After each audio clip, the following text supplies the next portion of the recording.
Bonjour à toutes et à tous. Une semaine d'actualité politique nationale qui se décrypte sur Eusaïe Télévision. Mesdames et messieurs, à nouveau bonjour. Merci d'être une fois encore au rendez-vous d'Info Hebdo. Au menu du décryptage du jour, 3 sujets à l'ordre du jour. Nous avons la construction du nouveau siège de l'Assemblée nationale, plus de 10 ans après le démarrage des travaux de construction du siège de l'Assemblée nationale à l'entrée de la ville capitale Porto Novo. Le chantier prévu pour s'achever en 24 mois est toujours à l'arrêt. Au-delà du fait qu'il constitue l'éléphant blanc le plus réputé du pays, cet important projet financé sur le budget national apparaît pour beaucoup de Béninois comme le symbole vivant et irréfutable de la malgouvernance, de la corruption et du cosmopolitisme en République du Bénin. Ensuite, nous essayerons de décrypter l'actualité relative à la désignation des 7 nouveaux membres de la Cour constitutionnelle dont les noms ont été rendus publics cette semaine. Il s'agit des 3 représentants du président de la République, à savoir Sylvain Nouati, Maître Cécile Dedravo, épouse Zizi Ndohoué, André Katari, et des 4 désignés par l'Assemblée nationale, à savoir Joseph Fifame Diogbenou, Razak Amouda, Moustapha Fassassi et Rigobert Azon. Les 7 noms précités vont siéger à la Cour constitutionnelle pour le compte de la 6e mandature qui prend effet en juin prochain pour un mandat de 5 ans. Et pour finir, nous dirons un mot sur 2 actualités également. Il s'agit de la révocation du maire d'Aplaroué, Casimir Sossou, et de l'actualité liée à l'affaire faux médicaments où l'honorable de la 15e circonscription électorale, le député Atta Mohamed Renouko, est gardé en prison. Et pour en débattre en toute équité, je reçois pour vous 2 professionnels des médias. Il s'agit de Wahab Alikpara. Il sera face à Casimir Pedjo, tous 2 journalistes. Sans plus tarder, on les retrouve pour le décryptage. Le décryptage du jour, comme je l'annonçais à l'entame de cette émission, se fera avec Wahab Alikpara. Wahab, bonjour. Kader, bonjour. Vous êtes journaliste, vous êtes face à Casimir Pedjo. Casimir, bonjour. Bonjour Kader. Merci d'avoir accepté notre invitation malgré votre agenda très chargé. Vous êtes journaliste spécialiste des questions économiques. Alors je commence par vous. La construction du siège de l'Assemblée nationale. Quand vous rentrez dans la ville capitale, quel est votre état d'âme quand vous voyez ce téléphone blanc érigé à l'entrée de la ville capitale Porto Novo? Ça ne donne pas l'impression que nous sommes dans un pays démocratique. On a quand même l'impression que nous sommes, excusez l'expression, nous sommes dans la cour du roi Péto, où on peut faire ce qu'on veut sans pouvoir être inquiété. Vous avez une initiative qui est née comme ça, de donner donc aux députés, aux honorables députés, un siège digne du nom. Parce que jadis, sinon jusqu'à présent, c'est le siège du gouverneur français laissé depuis 1900, bien avant 1960, qui abrite nos députés. C'est une honte nationale. Déjà, là où les députés sont aujourd'hui, là, est une honte nationale. C'est ce que le colon a laissé. Nous-mêmes, on est incapables de construire, d'habiter nos députés dans un local digne du nom. OK, là n'est pas le problème. Sur plusieurs générations, donc, ils ont laissé ça comme ça. Et quand vous allez aujourd'hui à l'Assemblée nationale, sauf erreur de ma part, il y a des odeurs bizarres qui viennent vous accueillir. C'est ça le siège des députés. C'est ça le siège de la politique au Bénin. Mais alors, un régime a décidé donc de passer de ce bâtiment colonial à un bâtiment flambant neuf. Plusieurs milliards de francs CFA. On est parti de 18 milliards de francs CFA. Aujourd'hui, on parle de 34 milliards poussière. Et voilà ce que nous avons. Vous êtes dans un pays où le détournement aujourd'hui se compte par milliards. Vous êtes dans un pays aujourd'hui où le plus jeune, à qui vous posez la question, qu'est-ce que tu veux faire? Il a envie d'être douanier, il a envie d'être politicien parce que c'est que lorsque vous embrassez donc soit ces corporations ou bien ces fonctions de la vie active, vous avez forcément de quoi à payer tout ce que vos parents ont dépensé. Tout simplement parce qu'il y a un siège de la honte et un siège de la malgouvernance qui ont été érigés à Porto Novo, capitale politique du Bénin. Je dis c'est une honte. Et puis, je le dirais, Zassé, quand le président français était venu, ça fait partie des éléments qui ont empêché le gouvernement d'envoyer ce président sur la voie pour aller voir véritablement à quoi ressemble le siège de la honte et le siège de la corruption au Bénin. Je dis, c'est les 2 images qui me tressaillissent chaque fois que je rends visite à Porto Novo. Je dis, Porto Novo mérite mieux que ça. Wahab Alikpara, oui. C'est vrai, la position même du siège qui est abandonné, en tout cas qui suscite aujourd'hui tristesse et polémique, qui fait couler beaucoup d'encre et de salive, sa position déjà est frappante, ça inquiète et c'est en quelque sorte une insulte, il faut le reconnaître, pour le peuple béninois, parce que c'est un chantier, si j'ai bonne mémoire, qui a été annoncé sous le général Kérékou en 2002. Le projet a démarré en 2008 sur le président Boni Yayi. L'idée qui a fait déplacer le siège à ce niveau où il se trouve actuellement dans la lagune, c'est que la partie, l'espace, la terre ferme qui était retenue, on a fini, après analyse, après étude des techniciens, dit-on, à constater que cet espace ne peut pas contenir, ne peut pas supporter le nombre de locaux à réaliser sur le terrain, les bâtiments, les bureaux des députés, les présidents, etc. On a vu que cet espace, en quelque sorte, est plus petit et donc ne peut pas contenir l'ambition même du gouvernement. Projet. Voilà pourquoi on a choisi la partie où se trouve actuellement le siège de l'Assemblée nationale. Un terrain marécageux. Voilà pourquoi, ça fait partie des raisons pour lesquelles les dépenses au fur et à mesure ont commencé par grossir. Et cela doit interpeller la conscience collective, cela interpelle tout le monde. C'est vraiment une insulte quand on sait que le siège qu'occupent aujourd'hui nos députés, nos honorables députés, que c'est un siège qui a été laissé, disait Casimir tout à l'heure, avant même les indépendances. Et qu'on a décidé, comme cela se fait dans les pays de la sous-région, de réaliser un siège pour les députés, un local confortable pour les députés, un local digne du nom, de manière à ce que, pas forcément concurrencer les pays de la sous-région, mais permettre à nos députés, n'est-ce pas, de légiférer dans des conditions agréables. Mais qu'on en vienne à ce que le travail, on a un peu l'impression qu'on n'est pas au Bénin.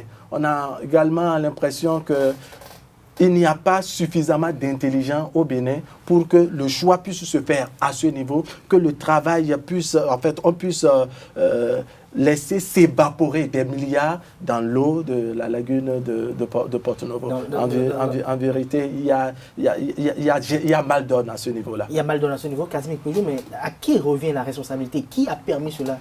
Qui a été assez complaisant pour que cela arrive aujourd'hui? C'est l'État. Et quand je dis l'État, c'est l'État.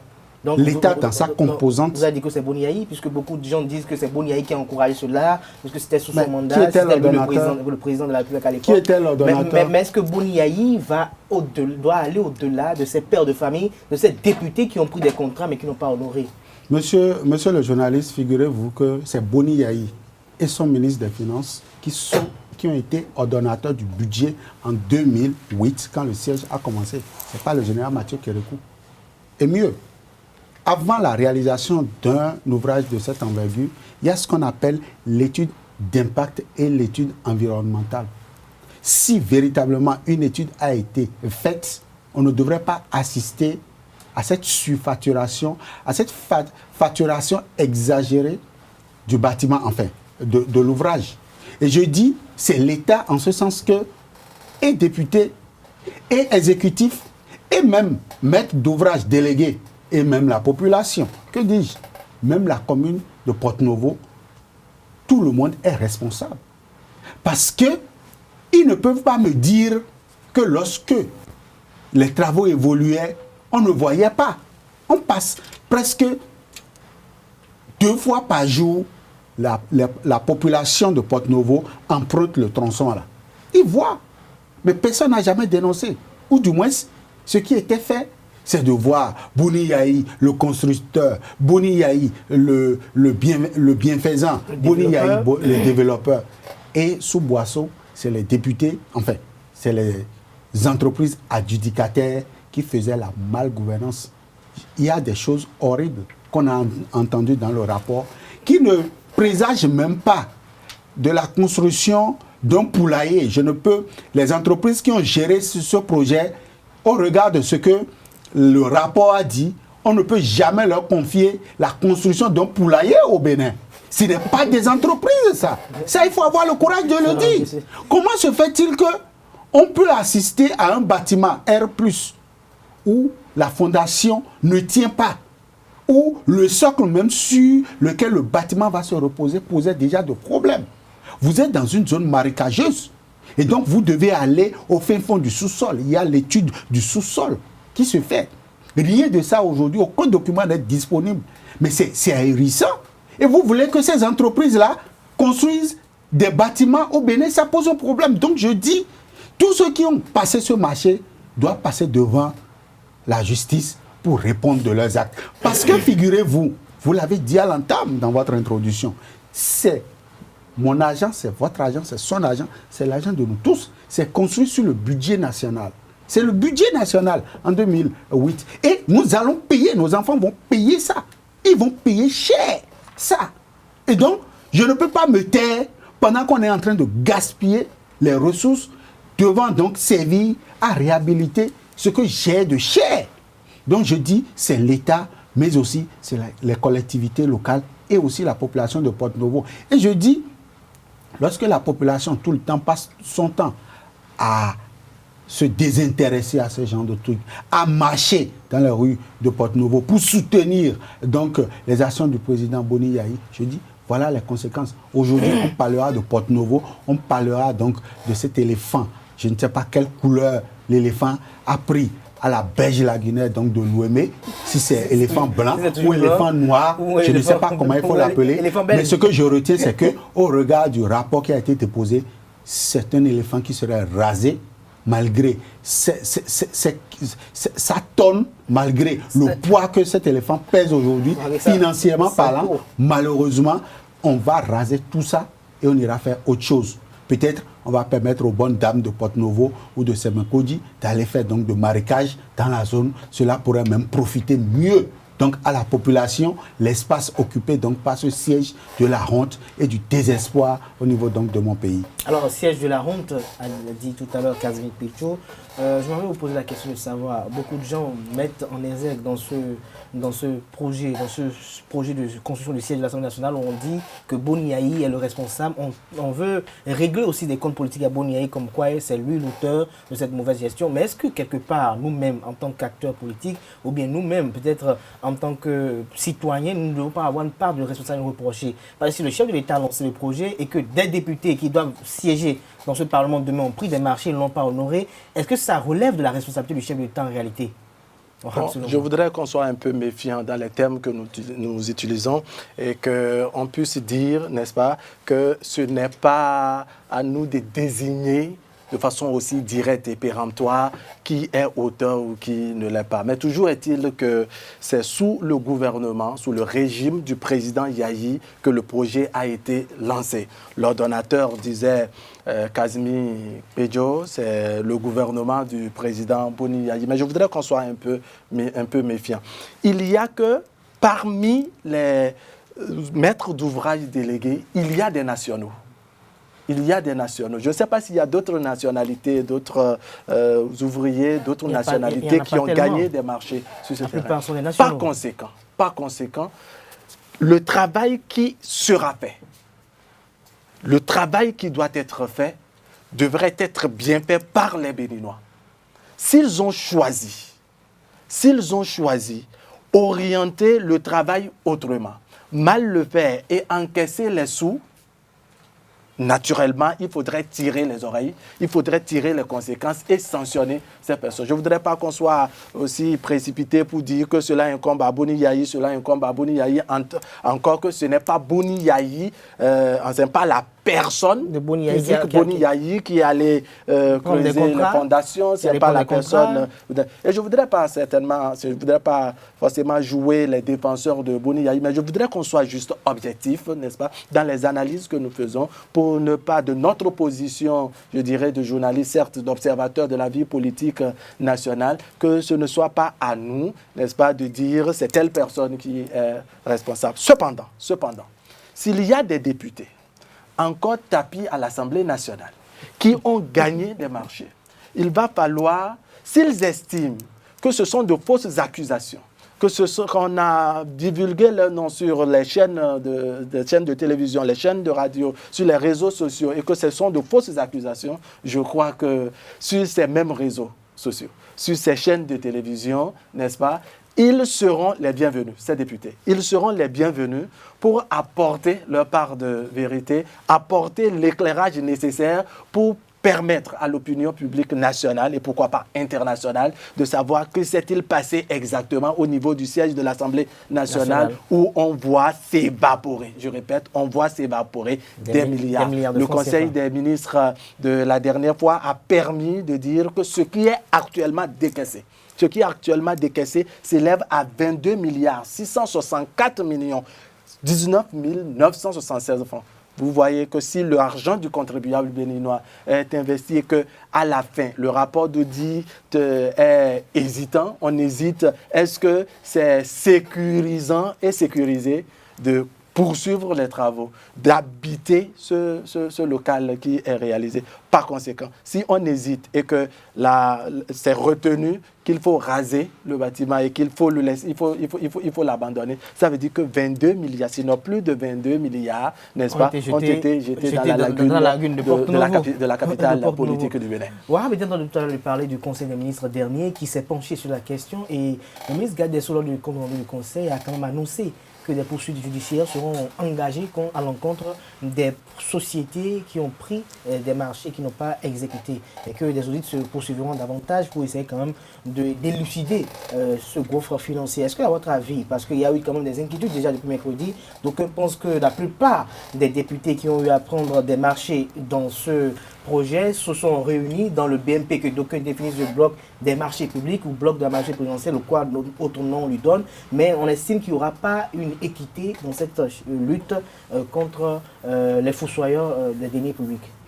Oui, mais avant, permettez que je dise à mon très cher et ami Ali Wahab Para, que je le comprends. Je ne suis même pas péremptoire encore. Je le comprends étant donné que la justice, même si le rapport d'audit a été déposé au niveau du gouvernement, la justice, le juge ne s'est pas prononcé, et donc les sociétés adjudicataires fautives sont sous le sceau de présumés coupables. Et donc, dans ce sens, que je voudrais bien vouloir désigner avec beaucoup plus de gains les auteurs, mais je dis, nous sommes dans une démocratie. Il y a l'exécutif, je respecte. Il y a le législatif, je respecte. Il y a la justice, que je respecte. Mais moi aussi, je fais partie de la démocratie. C'est la presse. Et je fonctionne. Vous respectez. Je me respecte aussi.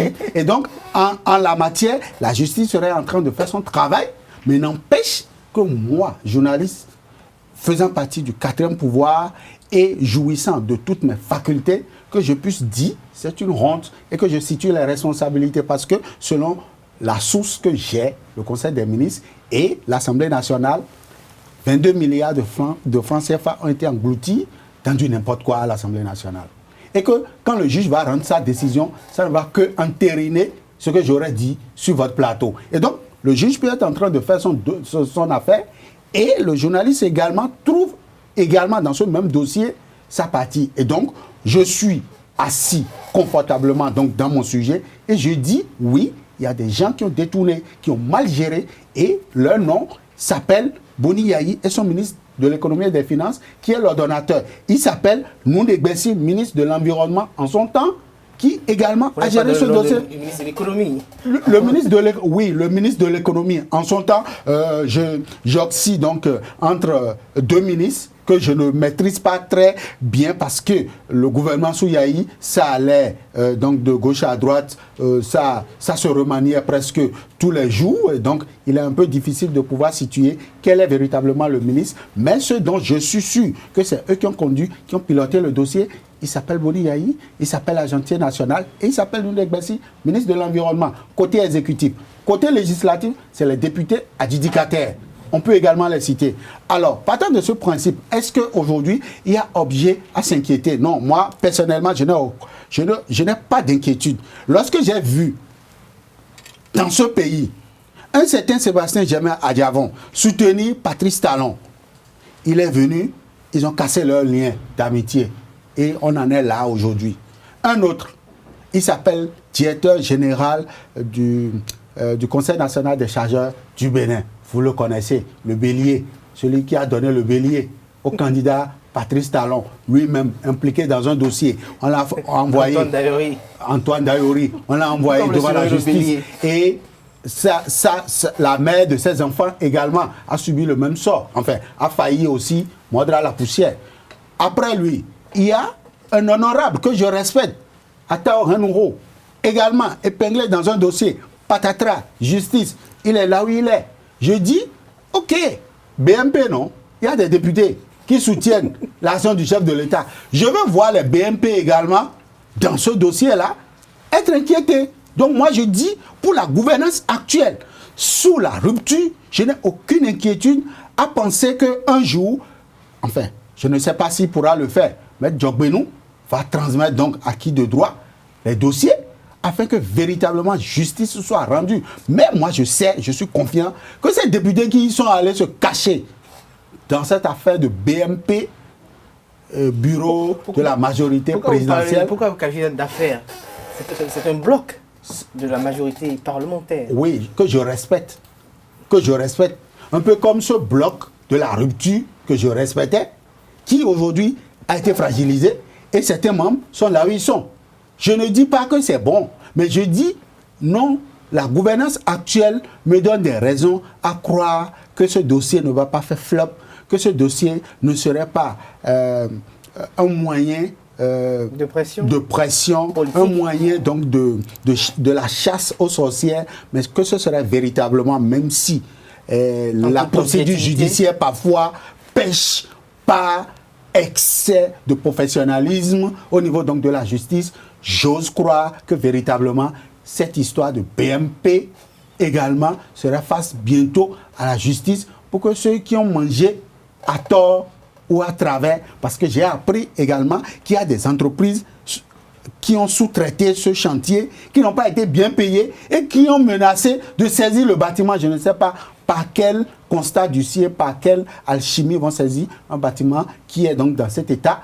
Et donc, il y a des entreprises qui réclament leur dû, sinon que je veux voir la transparence dans cette affaire. Quand Patrice Talon, le chef de l'État actuel, aurait donc transmis ce dossier au niveau de la justice, je comprendrais véritablement que nous sommes désormais dans un pays où on peut penser qu'il y a quelque chose de mieux qui pourra être fait. À quoi pouvons nous attendre les jours à venir pour ce dossier? Non, je crois que depuis un bon moment, on a déjà constaté la lutte engagée contre la corruption, contre la malgouvernance, contre ceux qui ont choisi délibérément, n'est-ce pas, de consommer à leur manière les deniers publics, les ressources de l'État, disons l'argent du contribuable béninois, n'est-ce pas? Patrice Talon a choisi, tiré lui-même à sa manière les oreilles à ces personnes-là. Donc je crois que les jours à venir, ce qu'on peut prévoir, je ne parlerai pas de tumultude, je ne voudrais pas qu'on puisse en quelque sorte décrire la psychose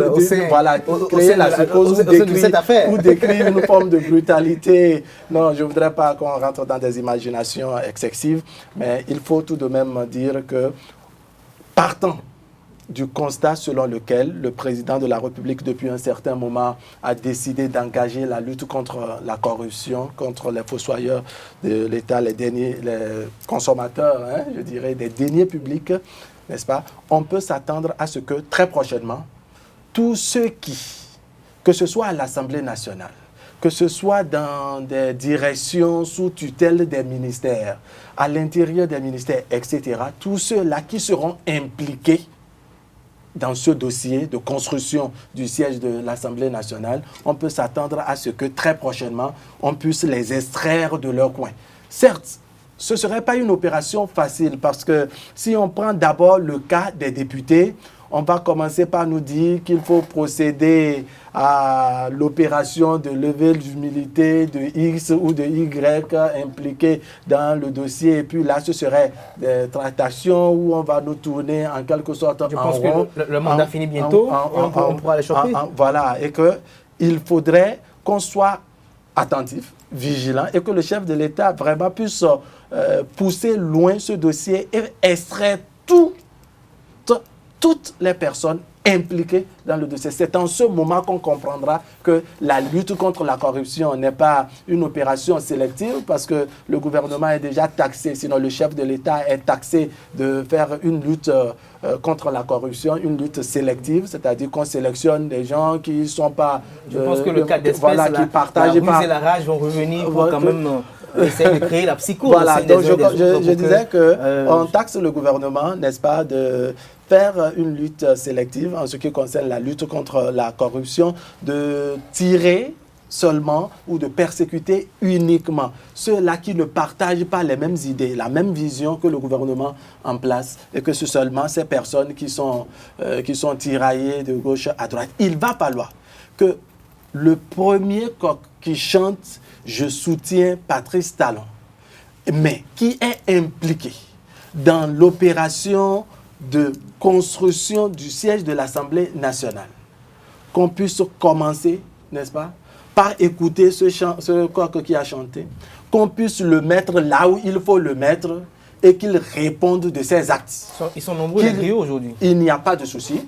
Quel que soit leur nombre. Je crois qu'également je ne voudrais pas être trop comique, mais je crois qu'une des réformes annoncées à grande pompe par le gouvernement actuel, c'est la construction des prisons et la rénovation des centres des prisons. Naturellement, s'il y a d'espace pour ces personnes qui ont choisi délibérément de... Qu'on leur construise des prisons modernes, voilà, des cellules modernes. Franchement, qu'on puisse les accueillir, qu'on puisse les conduire, les standards, qu'on puisse les conduire dès lors que le travail est proprement fait et qu'on a pu identifier, on a pu statuer sur la responsabilité de X et Y. Naturellement, qu'on conduise X et Y là où il faut, pour que désormais on puisse comprendre que la lutte contre la corruption est une opération ouverte à tout le monde. Il ne s'agit pas de dire je suis dans le BMP, je suis dans le bureau de la majorité parlementaire, donc je peux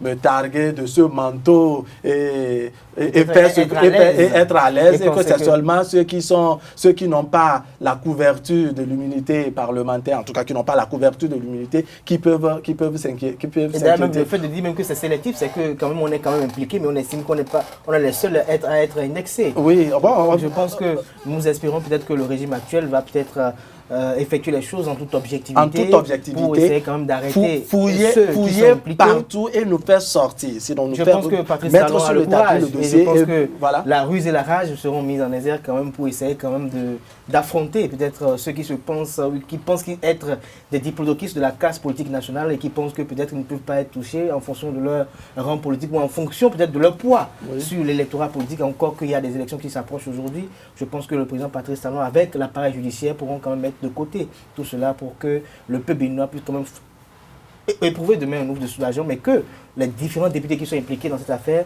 puissent avoir leurs photos placardées dans toutes les écoles et peut-être même dans le pays, comme cette affaire de non, ne révise pas ma constitution, pour que désormais demain, aucun député, peut-être aucun citoyen ne puisse peut-être se rendre ou ne puisse peut-être prendre le marché et peut-être l'exécuter tel qu'on a eu à le voir. Alors le sujet qui a fait l'actualité cette semaine, c'est également cette affaire, cette actualité relative à la désignation des membres de la Cour constitutionnelle. Vous connaissez déjà les prochains 7 représentants de la Cour constitutionnelle. Alors Casimir Pedjo, en tant que journaliste, analyste de l'actualité ou peut-être des différents faits du gouvernement, comment appréciez-vous la carrure des 7 représentants de la prochaine Cour constitutionnelle? Vous savez, par définition, cette Cour devrait être cet organe arbitre. Je ne suis pas un grand footballeur, mais je sais que l'arbitre, c'est ce monsieur-là qui est donc chargé d'équilibrer le jeu durant 90 minutes, plus les prolongations. Lors d'un match. Lors d'un match. Il est parfois assisté de 2, voire 4 autres personnes qui l'aident donc à bien jouer cette fonction. Il s'est fait qu'ici, chez nous, ils sont 7. qui devront donc jouer ce jeu. Mais il se fait également que en football, il y a ce qu'on appelle match amical. Non, ce n'est pas interdit. Il y a ce qu'on appelle match amical. Et un match amical, c'est un match qui peut opposer, sans enjeu, le Bénin au Togo. Par exemple. Par exemple. Qui peut opposer la Côte d'Ivoire au Gabon, par exemple. Et dans le contexte actuel? Oui. Nous sommes au Bénin, nous sommes dans la démocratie. Et donc, il n'y a pas de challenge, il n'y a que... Bon, vous avez dit BMP. Vous avez dit BMP tout à l'heure.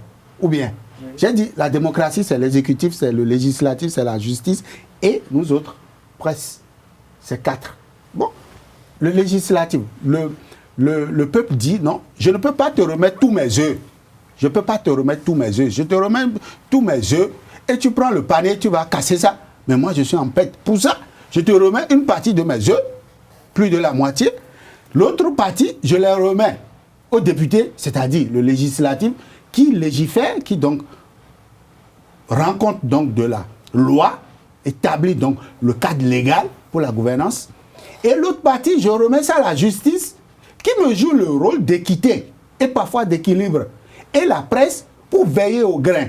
Donc, le peuple béninois a divisé son action en 4 et a distribué ça à 4 personnes. Mais il s'est fait que toi, tu prends pour toi, exécutif, tu vas chercher encore pour le législatif. Et dans ça, il y a des institutions de contre-pouvoir, telles que la Cour constitutionnelle, qui doit jouer le rôle d'arbitre. La loi dit, le président de la République nomme 3. Les députés nomment 4. Mais patatras, on ne sait pas comment quelqu'un de l'exécutif va se faire, enfin, a vu son dossier soutenu par le bureau de l'Assemblée nationale. Vous voulez aujourd'hui que moi je me prononce pour dire que M. Djogbenou, il est député ou bien il est exécutif. Dans le même temps, le pouvoir en place a nommé 3. Si j'ajoute le seul intrus de l'autre côté, ça fait 4. Vous êtes 7, il a 4. Ça veut dire que quand les décisions vont venir et qu'on ne va pas s'entendre, le consensus se fera autour des 4. Mieux, il y a quelqu'un, il y a un des membres qui est de la société civile ou de bonne moralité, qu'on appelle Azon, qui a géré l'OCBN. On a dit, il est de bonne moralité. Je ne sais pas sur quelle base, au Bénin, on peut définir la moralité d'un individu. On n'a pas des instruments de mesure de la bonne moralité. Mais, moi je respecte les institutions. On m'a dit désormais, c'est lui qui est plus loyal que les autres. On l'a envoyé là-bas. Et on sait le rôle qu'il a joué en tant que donc gardien, enfin, en tant que responsable d'une société où, jadis, le président actuel était opérateur économique. On sait tout ça. Aujourd'hui, il se retrouve parmi les 7 sages qui vont habiter. On avait 4, plus lui, ça fera 5. Donc le débat continue, le match amical continue. Je dis, peut-être c'est la justice et peut-être une partie de la presse qui reste aujourd'hui la citadelle imprenable, qui veille peut-être au grain encore. Mais qu'à cela ne tienne, j'ai dit, au niveau de la FIFA, il y a ce qu'on appelle match amical. Donc même si tous les pouvoirs du moins, toutes les institutions, j'allais dire, de contre-pouvoir dans la démocratie font pipan. L'essentiel est que... On est plus à l'ère de pipan. Hein. Bien sûr, l'essentiel est que le train aille à la gare sans heure. Donc je dis, nous sommes dans un match amical et pourvu que la démocratie s'en sort grandissante.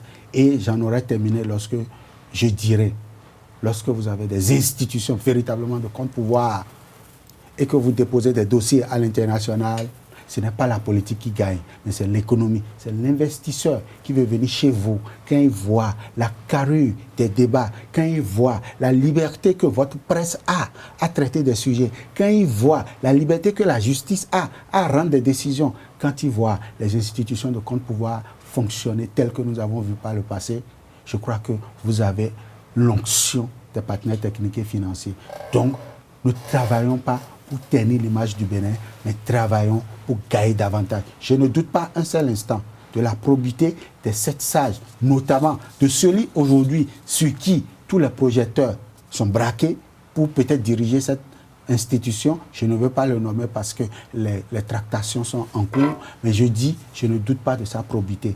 Quelqu'un vous aurait nommé, mais vous êtes là pour diriger un peuple. Vous êtes là, non pas pour répondre à ceux qui vous ont fait venir, mais vous êtes là pour rendre la justice, pour arbitrer le match. Quand vous aurez fini, on vous aurait remercié et le peuple va constater et certainement en son temps, peut-être on va vous oindre d'une fonction supérieure. Qui sait? Donc c'est la lecture que je fais. Vous en faites de façon sommaire et à la lumière de ce qui s'est passé. Comment appréciez-vous alors, à votre avis aussi, ces 7 membres?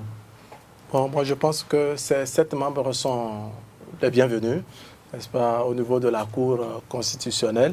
Moi personnellement, je n'ai aucun problème avec quelques personnes désignées au niveau de non, rassurez-vous, moi, mais je n'ai aucun problème avec eux. C'est des scientifiques que je respecte, c'est mes professeurs d'université, et donc je n'ai aucun problème avec eux. Voilà, donc je n'ai personnellement aucun problème avec qui que ce soit. Je ne vois pas qu'est-ce qui gêne que ce soit qu'un membre du gouvernement actuel soit non pas désigné par le gouvernement, par le chef de l'État, mais désigné par l'Assemblée nationale. Je ne vois pas là où on a également dit que les membres de l'Assemblée nationale ne peuvent pas, ou bien l'Assemblée nationale ne peut pas désigner un membre ou un représentant à la Cour constitutionnelle qui serait également membre du gouvernement. Donc, à ce niveau, il n'y a pas de problème. Si les textes disaient que l'Assemblée nationale ne peut trier ou peut tirer ses représentants partout, sauf dans le gouvernement. Bon, là, on verra que l'Assemblée nationale peut-être a piétiné les tests et qu'il faut demander gentiment aux honorables députés de revoir leur copie dans la désignation de leurs représentants au niveau de la Cour constitutionnelle. Je voudrais, non pas pour me faire passer pour un donneur de leçons, n'est-ce pas, attirer l'attention sur les 7 sages, n'est-ce pas, qui sont désignés pour la prochaine Cour constitutionnelle, n'est-ce pas, qu'ils puissent se souvenir permanemment et chaque fois de la délicatesse de leur mission.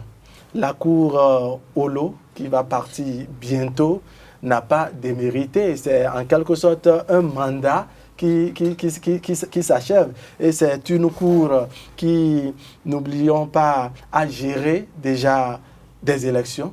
De grandes élections. De grandes élections, notamment la dernière, la présidentielle, la présidentielle de 2016. Et on connaît la délicatesse qu'il y a, la complexité qu'il y a dans toutes les élections, et particulièrement dans l'élection présidentielle. Et que cette Cour constitutionnelle puisse gérer ce passage, n'est-ce pas, cette transition sans heurts, sans qu'on ait des jeux de pierre, sans qu'on ait en tout cas une violence au niveau du territoire national, je crois qu'il faut les applaudir. Et donc inviter les autres membres, les nouveaux membres qui vont siéger très bientôt, n'est-ce pas, à garder constamment à l'esprit ce qui est leur mission et garder constamment à l'esprit que X peut me désigner à l'Assemblée et à la Cour constitutionnelle, j'ai été nommé ou j'ai été désigné par telle personne, mais que la priorité, c'est d'abord le peuple et non celui qui m'a... Donc, de ne pas se mettre en tête qu'il faut aller à la Cour constitutionnelle et applaudir forcément le gouvernement en place, alors que le gouvernement, peut-être dans le cas, ne mérite pas des applaudissements. Donc, de statuer tel que les choses se doivent. Je me souviens, c'est là qu'il faut vraiment se méfier, c'est là que cette cour qui va siéger très bientôt doit être un peu attentive. En tout cas, les sept sages doivent vraiment se méfier, c'est ceci. Au lendemain de l'échec de la révision de la Constitution, dans l'une des sorties du président de la République, je me souviens, il disait « Quand j'aurai ma cour constitutionnelle ». Vous voyez, je n'ose pas croire que le séjour très prochain des nouveaux membres de la Cour constitutionnelle, n'est-ce pas, puisse nous amener à là où on n'espère pas. À là où ce serait la cour talent. Voilà, donc je ne voudrais pas qu'on en arrive là.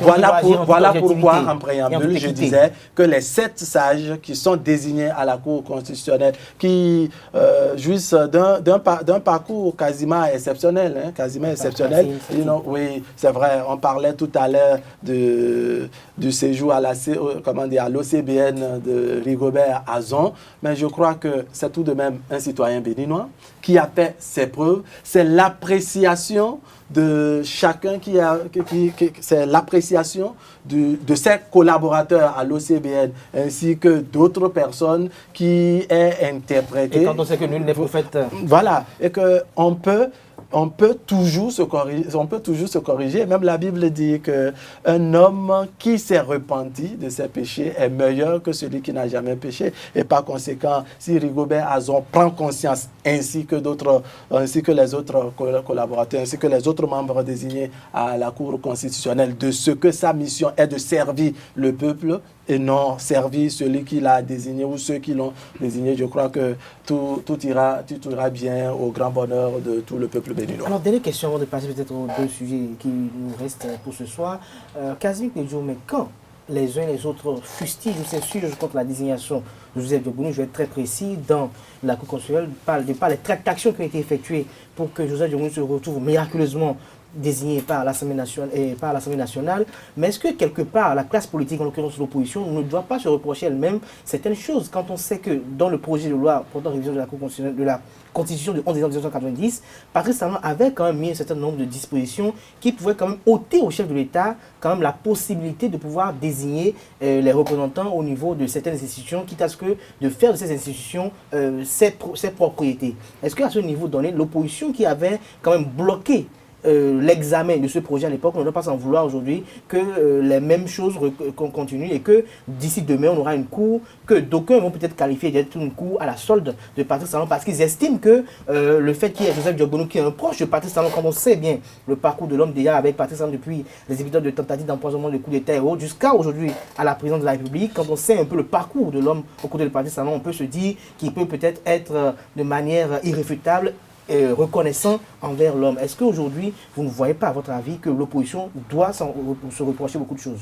Alors, je vous dirais, sans détour, que la Constitution n'a pas été révisée et donc, le débat pour moi est clos. Je fais avec l'existant.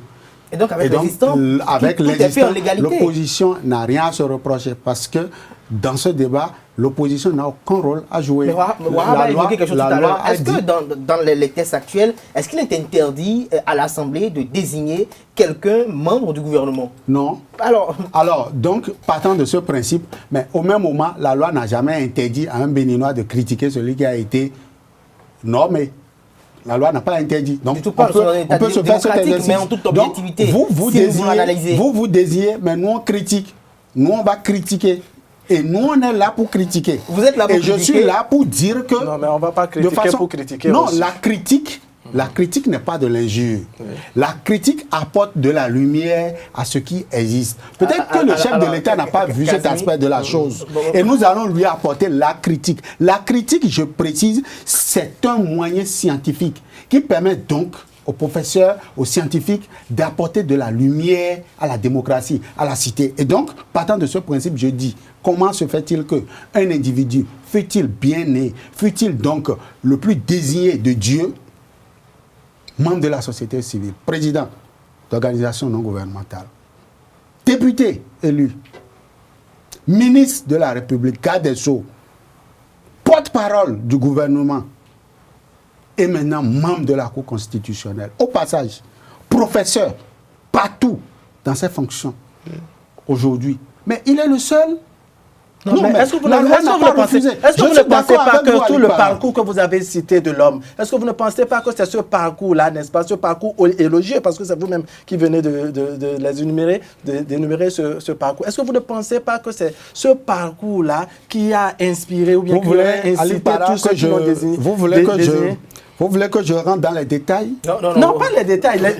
Les détails, vous expliquer que lorsque les membres de la société civile ou bien juriste, bontin ou je ne sais pas, avocat, voilà. Ils ont organisé les matchs dans ce pays. Oui. Mais Maître Diogounou, mais c'est au carrefour, il rejoint la foule. C'est ça que vous appelez société civile? Vous pensez que sur le campus d'Abomey-Calavi, de Parakou, ou d'où je ne sais, nous n'avons pas des scientifiques qui ont plus d'aptitude ou moins d'aptitude ou des aptitudes égales. Un débat contre nous, je pense non, je ne fais pas un débat contre lui. J'étudie, je parle de la critique. Et donc j'aime bien le profil, j'aime donc l'ascension à la révocation de Kazmi Sossou. Oui, j'en aurais terminé lorsque vous m'auriez permis de vous dire que je ne comprends pas comment Dieu a donc pu, ou un seul individu comme ça dans la cité, c'est sa chance. Qui gravit, il n'est pas question de chance ici. Parce que l'homme, il n'est pas le seul qui a eu un parcours assez agréable. Alors non, je n'ai jamais dit ça. J'ai dit, ils sont chargés. La loi leur a donné onction. La loi leur a donné onction de choisir. Et cette même loi me donne onction de parler de ça, de critiquer. Moi, je veux que vous parliez de Kazmi Sossou, qui porte le même prénom que vous. Kazmi Sossou a été révoqué. Oui. Quelle est votre appréhension de ce fait? Après Léa Dibina-Soglo, le gouvernement de béninois vient de révoquer un second maire qui porte le même prénom que vous, Kazmi, mais il est Sossou. Non, ce n'est pas parce que nous portons le même prénom que je dois intervenir sur son cas. Vous critiquez encore sur ce cas? Oui, je critiquerai, même si c'est un frère à moi, je lui dirai les 4 vérités. Alors, les 4 même si c'est un parent biologique, les miens me connaissent, mon sens de l'analyse et également des recommandations. Je le fais. Et donc, ce n'est pas parce qu'il est Kazimi, encore que je ne le connais ni d'Adam ni d'Ève, il n'est pas de mon village. Nos villages sont diamétralement opposés. Mais permettez-moi de vous dire que les scientifiques ont déjà dit jamais un sans deux. Nous assistons au deuxième cas de maire arrêté en cours de mandat par donc les tests qui nous gouvernent. Et je dis c'est le législateur qui a donc légiféré sur ces lois-là qui sont là, qui jadis n'ont jamais été mises en application, mais parce que ça n'a jamais été mis en application. Les Béninois pensent qu'il n'y a pas de législation en la matière. Ils font comme ils veulent. Et donc, les fautes qui sont donc reprochées à Kazmi Sossou, le maire d'Aplaoué, si l'autorité de tutelle, je dis bien l'autorité de tutelle, estime que les fautes sont suffisamment graves, comme ce fut le cas du bébé chouchouté des Soglo. Pourquoi bébé chouchouté? Pourquoi vous le caricaturez ainsi? Oui, ce ne sont pas les mêmes fautes que dans le cas d'Aplaoué. Tout enfant est un bébé chouchouté de ses parents. C'est dans ce sens que je parle. Et donc, comme le bébé chouchouté c'est pas la faute à Léa s'il est né. C'est ce que je dis. Ce n'est aussi pas ma faute si je suis né aussi Pédior et que mes parents me chouchoutent. Donc, le bébé chouchouté des Soglo, si donc les mêmes cas s'avéraient et que un maire tombe dans le panneau, la loi serait appliquée. Mais je dis... Mais il faut noter que les deux cas sont divergents. Les deux cas sont divergents. Il y a des fautes très lourdes de l'autre côté. Oui, la lourdeur de la faute est appréciée selon le politique. La lourdeur parce que la loi en elle-même ne dit jamais qu'une faute est lourde et qu'une faute est légère. La faute lourde est sanctionnée. On a écouté le Conseil des ministres dernier, le ministre Diabonou, qui a quand même énuméré, un long chapelet de fautes qui ont été... Et je rappelle que je l'ai toujours dit sur plusieurs plateaux où j'ai pris, il faudrait que le Conseil des ministres soit désormais beaucoup plus sérieux que ce à quoi nous assistons. C'est-à-dire un directeur d'école qui a pris 2 sacs de maïs serait traduit en Conseil des ministres. Oui. Mais en quoi ça gêne? Non, ça gêne. En quoi? C'est un instrument de développement, le Conseil des ministres. Mais c'est pour réfléchir sur la question. Il y a la hiérarchie administrative. Il y a la hiérarchie administrative. Ils ont rendu compte au Conseil des ministres. Et le Conseil des ministres maintenant rend compte à la population. Le préfet prend un acte, rend compte à son ministre de tutelle, qui est le ministre de la décentralisation. Le ministre de la décentralisation constate, rend compte au Conseil des ministres, qui constate, et puis ça évolue. Ça évolue, mais vous serez les mêmes encore. Mais lorsque des sujets sont débattus, on viendra au Conseil des ministres parler donc de la vie privée des gens. Moi, je dis non. Le Conseil des ministres doit être un instrument de développement. Si vous confiez des sacs de ministres et que vous les détournez, ne soyez pas gênés. Non, écoutez, nous connaissons le circuit. Lorsque un directeur détourne, il y a le DDSP, le directeur donc départemental, qui commet... Vous n'avez pas dit que 2 bidons d'huile vont être partagés sur toute la chaîne. Quand même 2 bidons d'huile qui sont traduits en Conseil des ministres, c'est beaucoup plus sérieux là. Nous avons en référence la France. Vous n'avez jamais vu Conseil des ministres en France? Nous voulons faire comme la France tout le temps. Ok, prenons alors le cas de la Côte d'Ivoire. Vous n'avez jamais vu des cas de bidons d'huile détournés? Vous n'avez jamais vu dans l'armée des malversations? Mais c'est pour autant le Conseil des ministres. On ne parle pas de tout là-bas. Vous n'avez jamais vu dans des secteurs clés de la vie de l'État. Vous n'avez jamais vu des cas de détournement. Je dis, le maire, oui, appliquer la loi, que le préfet rencontre à l'autorité de tutelle. Il a rendu compte au conseil des ministres. Je dis, le dossier a été traité en Conseil des ministres, c'est ce qui me chagrine. Et je dis, ce volet de la chose me chagrine. Et je dis, le Conseil des ministres, c'est un instrument beaucoup plus sérieux. Et si le maire veut le reprocher des choses plus graves que ça, commettez la justice pour donc statuer sur le cas. Parce qu'aucun maire, je leur ai toujours dit, tous ceux qui lèvent leurs doigts pour se faire élire, je dis, de toute façon, vous vous faites élire. De toute façon, vous devez aussi accepter d'aller en prison lorsqu'il y a une malversation. Parce que je n'ai dit à personne d'aller donc occuper des postes de responsabilité. Donc, avant d'être responsable, quelque part, tu dois prendre connaissance des tests. Qu'est-ce que les tests me disent et qu'est-ce que les tests m'interdisent de faire? Lorsque tu tombes sous le coup de la loi est appliquée sans complaisance. Donc, je dis, le maire Casimir Sossou, il serait donc traduit devant la justice s'il faut que le dossier aille. S'il faut que le dossier aille. Si c'est une sanction administrative, pour qu'on puisse rectifier. Le Conseil des ministres n'a pas été l'organe supérieur ou le premier à s'engager dans ce processus. Tout à fait. Il n'y a que 15 conseillers, n'est-ce pas, de la municipalité d'Aplaoué ont reproché des choses, des malversations, beaucoup de choses. En tout cas, on a parlé, je crois, dans le Conseil des ministres, de la non-organisation du Conseil communal des séances de reddition de comptes à la mise en application de délibérations relatives à la gestion de la gare routière d'Azobé, etc. Il y a beaucoup de choses. On parle de gestion opaque, gestion unilatérale, des choses. Voilà. Et que le préfet, par 2 fois, a convoqué le conseil départemental pour voir son cas. Le gouvernement a également dépêché l'inspection générale des finances et que le rapport de l'inspection générale des finances a confirmé les faits reprochés au maire Casimir Sossou. C'est en ce moment que le Conseil des ministres... Le préfet l'a suspendu d'abord. Voilà, le préfet l'a suspendu, a rendu compte au Conseil des ministres qui a pris acte naturellement du compte rendu du ministre de la décentralisation. Et voilà, on a décidé de la révocation pure et simple. En fonction des fautes lourdes qui ont été observées. Des fautes lourdes qui ont été reprochées. Et ce que je vous dis, Ali Bara, je vous ai suivi. Je vous ai suivi. Oui. J'ai pensé que vous allez me convaincre. Mais je dis, c'est le ministre qui prend la décision. Enfin, l'arrêté, c'est le ministre. Ça ne devrait pas aller. Le conseil qui le révoque. Voilà. Mais c'est le conseil des ministres qui révoque le maire. Maintenant, si vous avez des soucis avec les tests, je suis d'accord. Mais il faudrait, parce qu'en l'état actuel, il faut qu'on fonctionne avec les tests existants.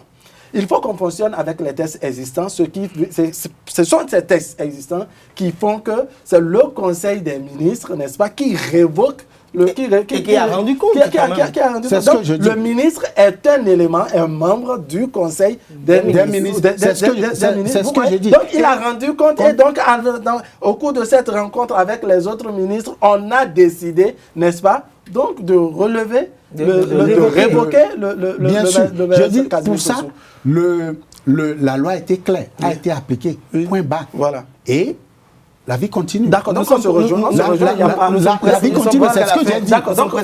C'est la même chose. Je n'ai jamais dit que Casimir Sossou n'a jamais été, donc, n'est jamais responsable de tout ce qu'il a été. Voilà, je voudrais, en fait, ce que j'avais tenu à rectifier. Que la loi lui soit appliquée dans la plus. Voilà, ce que j'avais tenu à rectifier, c'est que vous puissiez considérer que le Conseil des ministres n'est pas trop discipliné. C'est un peu comme ça, vous avez résumé les choses. Vous avez la discipline. Non, je n'ai pas parlé de discipline, mais vous avez estimé que le fait qu'on pose le problème des instituteurs ou bien des directeurs d'école qui ont détourné des sacs de riz ou bien quelques bidons d'huile en conseil des ministres faisait que bon, le conseil des ministres, c'est pas trop. Je pense que nous aurons le temps de nous réasseoir pour peut-être en débattre. Nous sommes à la fin de cette émission.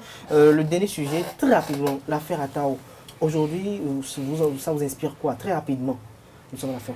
Ça m'inspire deux choses. Une première analyse, désormais, donc, sous la rupture, il n'y a pas d'amis, il n'y a pas de copains. Enfin. Tout le monde n'est pas ami de la rupture. Mais Atao, il fait partie. C'est un soutien de taille à Patrice Talon en 2016. En 2016, tout à fait. Et donc, on l'a vu soutenir le chef de l'État. Alors, voilà ce qui lui est arrivé. J'ai compris désormais donc qui casse les verres au pays, les paye. Alors, au même moment, les tests, il y a certaines dispositions légales qui n'ont pas été respectées. On a comme l'impression qu'il y a une vitesse, qu'il y a une double vitesse qui a été donc engagée dans la procédure. Il y a comme on veut forcément avoir une image et on a eu l'image. Alors, je dis c'est le premier point de mon analyse, c'est la première analyse qui saute à mon entendement. La deuxième analyse que je fais donc de ce sujet-là, c'est que il a été déclaré au Bénin que des faux médicaments ont circulé. Ça, c'est connu de tout le monde au Bénin. Qu'il y avait faux médicaments. Adjegounlé avait existé depuis toujours, depuis les indépendances, je ne sais pas quand ça a commencé. Alors, arrivé à un moment donné, moi, citoyen béninois, parce qu'ils n'ont pas respecté les tests, j'achète les faux médicaments. Mais il y a certains Béninois qui ont dit, eux là, ils ne vont pas acheter faux médicaments. Ils vont à la pharmacie acheter les médicaments. Mais il s'est fait qu'aujourd'hui, on se rend compte que nous tous, on avait acheté que des faux médicaments. Et que certains, peut-être, s'en sont véritablement tirés avec des pathologies, ou bien qu'il y a des Béninois qui sont morts parce que ces médicaments qu'ils ont consommés pour peut-être se guérir n'étaient pas des vrais médicaments. Aujourd'hui, il n'y a aucune justice qui soit rendue à ces messieurs-là. La justice qui est rendue aujourd'hui, c'est la justice des braves et la justice des riches. La justice de ceux-là qui sont des politiciens, qui ont l'argent. C'est ce que j'ai retenu de ce discours, de tout ce qui s'est passé. Aujourd'hui, on ne nous a jamais dit quelles sont les pharmacies qui ont vendu ces faux médicaments. On ne nous a jamais dit ça. On ne nous a jamais dit, dans une pharmacie, voilà les médicaments qui étaient faux. On ne nous a jamais dit, puisque l'acte a été engagé, on ne nous a jamais dit, voilà les médicaments qu'il ne faut plus consommer. On n'est jamais revenu ici nous dire, hier, ils avaient fauté, mais aujourd'hui, nous avons repris le contrôle et désormais, nous vous rassurons. Je ne sais même pas si les médicaments qui sont encore en pharmacie sont des vrais médicaments. Je constate simplement que tout ça a été rien que de faux médicaments et personne n'est venu devant moi pour dire le contraire. Je suppose qu'il y a une conspiration générale contre ce peuple et nous ne continuons pas à mourir parce que vous et moi, qu'on le veuille ou non, je suis journaliste, je n'ai pas à m'impliquer dans les affaires, mais à un moment donné, je tombe malade, mes parents tombent malades et vont à la pharmacie. Vous et moi, donc, avons acheté des faux médicaments, on a consommé et peut-être d'ici à là, on va rendre compte de ces faux médicaments. C'est ce que je retiens de ce Merci à vous, Kazim Kudjo, mais à suivre l'analyse de Kazim Kudjo, Wahab, votre avis sur cette affaire de Atao Menenro, qu'est-ce que vous en pensez? Mais j'ai comme l'impression que le faux est devenu quand même une pathologie comportementale chez nous au Bénin. Parce que partout, on parle de tel dossier, il y a eu faux, tel dossier, il y a eu faux. Même des systèmes qui paraissaient quand même les plus fiables aujourd'hui, on dit qu'eux aussi sont faux aujourd'hui. Alors, qu'est-ce qui n'est pas fallacieux aujourd'hui? Non, je dois dire que si on demande à ceux qui ont consommé de faux médicaments de lever de doigts, on serait vraiment nombreux, y compris les membres du gouvernement. Ne me demandez pas comment. Mais il faut savoir arrêter à un moment donné. Je me souviens en 2009, alors que j'étais reporter à la radio nationale, au RTB, en 2009, ça doit être le 12 octobre, excusez-moi, le 12 octobre 2009, l'ancien président français Jacques Chirac était à Cotonou, au Palais des Congrès, avec sa fondation qui, n'est-ce pas, voulait qu'on arrête les faux médicaments dans l'espace CEDEAO, n'est-ce pas, les pays membres de l'espace CEDEAO. Et Boni Yayi, dans son discours, une partie était en quelque sorte une forme interrogative. Il demandait, qu'ils sont tous partie prenante, n'est-ce pas, à ce qu'on évacue progressivement les faux médicaments de leur territoire.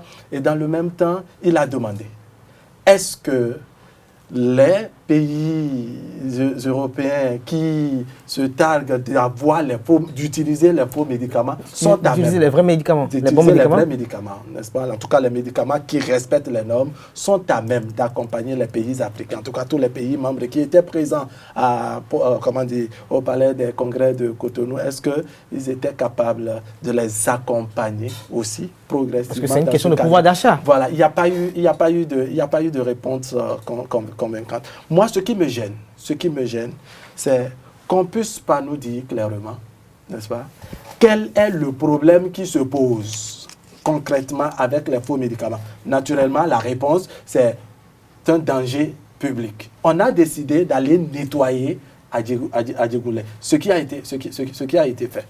Un succès. Un succès. Depuis des années, cela se mène.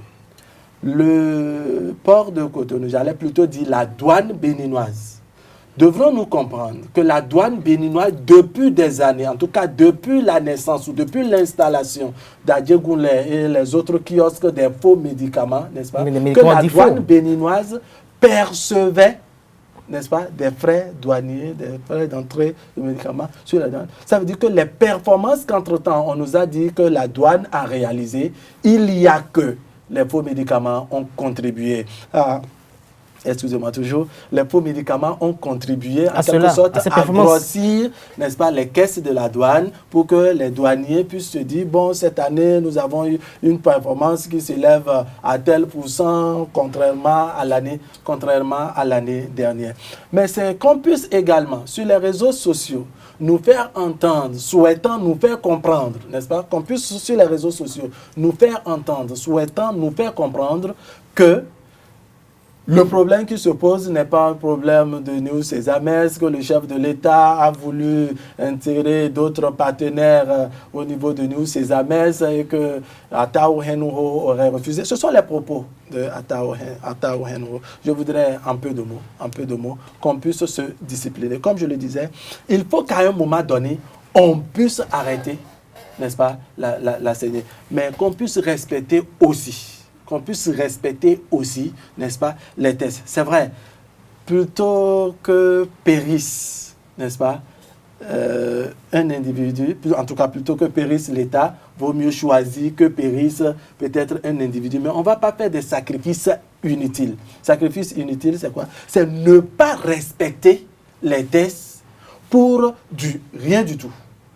C'est-à-dire accepter ou choisir violer les tests de la République pour rien du tout. Autrement dit, Ataou Henouho, un député, on aurait pu prendre la voie légale qui consiste à lever son immunité, mais on a chanté le flagrant délit, et par conséquent, on peut se passer de son immunité parlementaire. De son immunité et autres. Je voudrais que dans ce dossier, et c'est pour conclure, que dans ce dossier, on puisse tirer ça au clair. Que le travail des juges en charge de l'affaire Ataou Henouho puisse traiter l'affaire dans les règles de l'art sans qu'il n'y ait à la fin des querelles politiques, que ce soit non, j'ai refusé de soutenir la révision constitutionnelle, voilà pourquoi je suis à que ces affaires avaient commencé avant la révision de la Constitution. Voilà, que je suis en prison aujourd'hui, en tout cas j'ai des problèmes avec le chef de l'État parce que j'ai refusé de voter pour que la Constitution soit révisée, etc. Je voudrais qu'on puisse régler le problème et qu'on puisse statuer sur affaire faux médicaments et non affaire politique parce que la tête de Ataou Henouho peut-être gênerait. Non. Qu'on puisse régler le problème parce qu'il s'agit de faux médicaments. Parce que l'affaire est claire, l'affaire est bien intitulée affaire faux médicaments. Il vaut mieux vraiment qu'on puisse statuer sur le volet faux médicaments et non volet politique, de la minorité parlementaire. Et qu'on pense de la question de santé publique et qu'on authentifie s'il s'agit vraiment de faux médicaments ou s'il s'agit... Et qu'on puisse situer les responsabilités parce qu'on a au Bénin ici, on dit non, on a eu... on a l'art de jeter le tort sur les gens. La direction des pharmacies, tout à fait, direction qui des délivre, pharmacies, et qui régule le secteur. Des structures sous la tutelle du ministère, c'est quand même une institution de la République, sous la tutelle du ministère qui chargées, n'est-ce pas, ces directions qui sont chargées, des directions sous tutelle du ministère de la Santé, qui sont chargées, n'est-ce pas, de vérifier tout ça. Et donc, depuis des années, des mandats présidentiels se sont écoulés. Il a fallu, sous ce mandat, pour qu'on arrête. Pourquoi? Et tous ceux-là qui avaient fermé les yeux, que les choses défilaient devant eux et qui ne voyaient pas, pourquoi ça maintenant... Il faut que toute la chaîne soit prise. Ils ont ouvert les yeux. Il faut qu'on les réveille davantage pour que tout soit clair. Kazmi, vous voulez 30 secondes. 30 secondes, Abdelkader, je voudrais donc que vous me prêtiez votre voix pour que je demande à Ali Para et que par sa voix également, je demande à tous donc, les Béninois qui auraient donc écouté cette émission, je voudrais leur demander, alors, dites-moi, Ali Para, à quand, puisque je suis d'accord avec vous qu'il faut arrêter la saignée, les faux médicaments, dites-moi de vous à moi, après avoir suivi tout ce développement au niveau du gouvernement, quand est-ce que les faux médicaments ont été arrêtés? Et quand est-ce que les nouveaux médicaments vrais ont commencé donc pas être distribués ou pas être vendus au niveau de nos pharmacies? Est-ce que vous savez, est-ce que les entreprises adjudicataires qui ont pris la nouvelle licence, aujourd'hui, vous connaissez ces entreprises-là? Comment est-ce que les médicaments sont encore vendus aujourd'hui? Je dis, le cas Atao Renho est là. Je ne fais pas commentaire. Mais je dis, à quel moment de l'année, je peux dire maintenant, tout le stock qui est là est faux. On a arrêté ça et voilà les nouveaux stocks. Non, là, je vais vous faciliter la tâche. Je vais vous faciliter la tâche. Toutes ces interrogations, n'est-ce pas, on va les réunir et les adresser à qui de droit, notamment les je pense que Kazmi, si vous permettez, on aura le temps de vous réinviter à nouveau. On aura encore le temps d'en débattre davantage. On va en débattre davantage avec Kazmi et Wahab. J'espère qu'on aura le temps de vous retrouver encore un de ces samedis pour que ces interrogations reviennent encore, ressurgissent à nouveau, pour qu'on puisse décrypter, décortiquer ensemble, pour trouver quand même où est-ce que véritablement le goulot d'étranglement se situe, où est-ce qu'il y a véritablement l'anguille sous la roche, je pense. Merci à vous, Wahab Ali Para, merci également à Kazmi Pedro. Je rappelle que vous étiez journaliste. Avec vous, nous avons parlé du dossier relatif à la construction du siège de l'Assemblée nationale. Nous avons également parlé de cette affaire de désignation des membres de la Cour constitutionnelle, de la prochaine Cour constitutionnelle. Nous avons essayé d'analyser un peu le profil et nous avons peut-être accentué un peu l'analyse ou les commentaires sur la personne ou le personnage de Joseph Diogbonou quand même qui peut-être alimente l'opinion, qui crée beaucoup, qui suscite beaucoup de commentaires, je vais dire, qui suscite beaucoup de remous. Nous avons également abordé cette affaire de révocation du maire Kazmi Sossou, le maire d'Aplaroué, qui a été révoqué par le Conseil des ministres dernier, et nous avons fini par la problématique, je ne veux pas parler d'affaire Atao, mais par la problématique des faux médicaments au Bénin. On a essayé quand même d'opiner en toute objectivité sur la question. Des interrogations ont été relevées de part et d'autre, des analyses ont été effectuées. Je pense que, chers amis internautes, vous avez suivi, les commentaires sont ouverts. Le rendez-vous est pris pour le samedi prochain pour d'autres numéros avec d'autres confrères. D'ici là, portez-vous bien et passez un agréable week-end de Pentecôte en compagnie de nos programmes sur les www.zrtv.com. Et n'oubliez pas, demain dimanche, l'émission L'invité où Nadia Dion et moi recevons Jacques Migan. Ce sera de l'actualité politique nationale, ce sera également du Ravib, ce sera également de beaucoup de faits et également de tout ce que nous avons parlé aujourd'hui. Merci pour l'attention. Prenons le rendez-vous pour demain. Au revoir.